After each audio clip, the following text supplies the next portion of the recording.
Bismillahirrahmanirrahim. Assalamualaikum warahmatullahi wabarakatuh. Nama saya Anna Amalia Ilham. Saya dari Fakultas Agama Islam semester 2. Di sini saya ingin menjelaskan tentang makalah saya yang berjudul Perbandingan Sifat Tuhan antara Sifat Jabariyah, Qadariyah, Mu'tazilah, dan Asy'ariyah. Baiklah, yang pertama adalah Jabariyah. Secara harfiah, Jabariyah berasal dari kata ja, ba, dan ro, yang memiliki arti keterpaksaan. Sebuah paham teologi Islam yang meyakini bahwa alur hidup manusia merupakan ketentuan Tuhan yang memiliki kekuasaan mutlak dalam menentukan garis hidup manusia. Dalam hal ini, manusia tidak berdaya. Segala tindakan manusia merupakan ketentuan Tuhan. Meskipun paham ini mengajarkan kepasrahan, tetapi sesungguhnya paham ini banyak dimanfaatkan oleh para penguasa. Pada aliran ini, kekuasaan Muawiyah pertama mencari legitimasi dari kalangan pemberontak, terutama orang-orang Syiah. Yang kedua ialah Qadariyah. Qadariyah berasal dari kata-kata qoda dan ro yang memiliki arti kehendak. Sebuah paham teologi yang mengatakan bahwa apa yang terjadi pada diri manusia merupakan kehendak pribadi. Aliran ini dipegang oleh kalangan Mu'tazilah yang menempatkan akal pada posisi tertinggi, lebih tinggi dari wahyu. Menurut paham ini, perbuatan manusia sepenuhnya merupakan tanggung jawab. Pada paham ini, dalam politik menganjurkan sebuah kontrol terhadap jalannya sebuah kepemimpinan melalui kontrak sosial. Bahkan, paham ini meyakini bahwa Tuhan tidak bertanggung jawab sama sekali kepada perbuatan manusia, karena Tuhan sepenuhnya telah memberikan akal kepada manusia. Yang ketiga ialah Mu'tazilah. Aliran Mu'tazilah mengatakan bahwa kekuasaan Tuhan sebenarnya tidak mutlak lagi. Ketidakmutlakan kekuasaan Tuhan itu disebabkan oleh kebebasan yang diberikan Tuhan terhadap manusia, serta adanya hukum sunnatullah yang menurut Al-Quran tidak pernah berubah.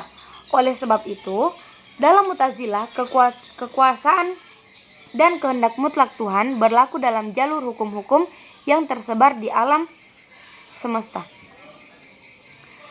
Ayat-ayat Al-Quran dijadikan sandaran dalam memperkuat pendapat Mu'tazilah adalah ayat 47 surah Al-Anbiya, ayat 54 surat Yasin, ayat 46 surah Fussilat, ayat 40 surah An-Nisa, dan ayat 49 surah Al-Kahfi.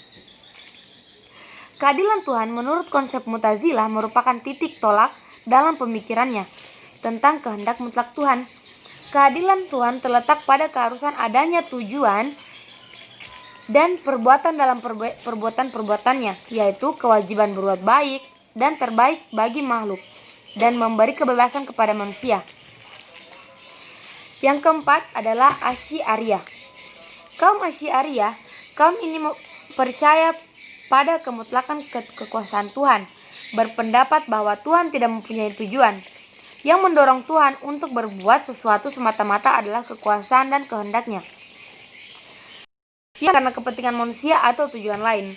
Mereka mengartikan keadilan dengan menempatkan sesuatu pada tempatnya, yaitu mempunyai kekuasaan mutlak terhadap harta yang dimiliki serta mempergunakan sesuai dengan kehendaknya.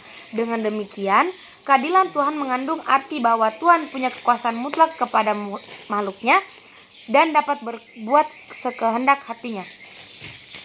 Kesimpulan dari pembahasan yang saya bacakan tadi adalah kehendak Tuhan dipahami oleh aliran Mu'tazilah sebagai kehendak yang tidak memiliki mutlaknya, namun dibatasi akan kebebasan dan perbuatan manusia. Keadilan Tuhan, kewajiban Tuhan kepada manusia, dan sunnatullah. Sedangkan oleh aliran Asy'ariyah, kehendak Tuhan ini dipahami sebagai kehendak mutlak yang dipahami sebagai menempatkan sesuatu pada tempatnya. Menurut Mu'tazilah, dipahami sebagai sesuatu yang terpusat pada kepentingan manusia. Mengenai keadilan Tuhan, Al-Maraghi juga sejalan dengan pemikiran kalam Mu'tazilah yang meninjau keadilan Tuhan dari sudut kepentingan manusia, bukan dari sudut Tuhan mempunyai kekuasaan mutlak atau pemilik alam semesta yang dapat berbuat apa saja yang dikehendakinya, walaupun tidak adil dalam pandangan manusia. Baiklah, terima kasih. Wabillahi taufiq wal hidayah. Wassalamualaikum warahmatullahi wabarakatuh.